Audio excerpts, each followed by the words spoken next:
ji malite ọrụ n'okporo ụzọ dị narị anọ bụ nke jikọtara Ọba na Nnewi Old Road. Ya bụ nke a na-alụ na njikọ aka n'ịgbasa ebumnobi Public-Private Community Partnership Initiative nke Gọvanọ Chukwuma Soludo bụkwa amụma eji n'aka iji kwado mbọ gọọmenti na-agbanye ịkwalite mmepe n'ime ime obodo. Onye ọrụ anyị bụ Ifunanya Nwankwọ kọrọ anyị akụkọ a n'uju.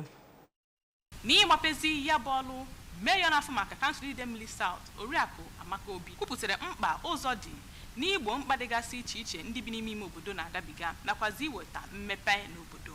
Oriakụ Amaka Obi rụtụrụ aka na ya bụ ọrụ bụ nnọọ nke ọ ga-abụ arụsịa ga-eweta mmepe na ya bụ mpaghara. Tozie Dr. Okigbo maka izu oku akụlụ ụnọ nke gọọmenti n'ugbu a na-akpọ ma kpọkụzienu ndị obodo ahụ ka adọnyere gọọmenti ukwu n'ịza oku dịgasị iche iche nke metụtara ụmụafọ.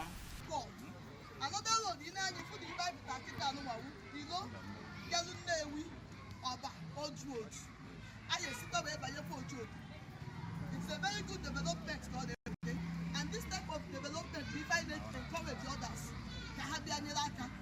Partner with government. Onye isi oche Ojoto South Development Union Chief Ndubeze Emejulu mere ka amata na ya bụ ọrụ bụ ejiamaatụ na mpaghara obodo Ezema. Ma tozienu Chief Okigbo maka ya bụ agadaga ọrụ.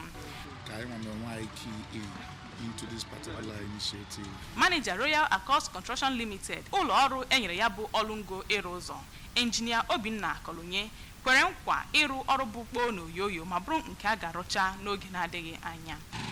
And then ọ ga-alụ ya according to the standard of government. Etu government is wee kwu. Ọ bụ na ilile eli n'ọnụ ka ịzọrọ azọ n'okwu. Ndị n'oge amalitere ya bụ ọrụ gụnyere ndị obodo ahụ nakwazi ndị ọnụ na-eru n'okwu n'obi gọọmenti site n'Ojoto Ifunanya Nwankwọ n'akụkọ ụwa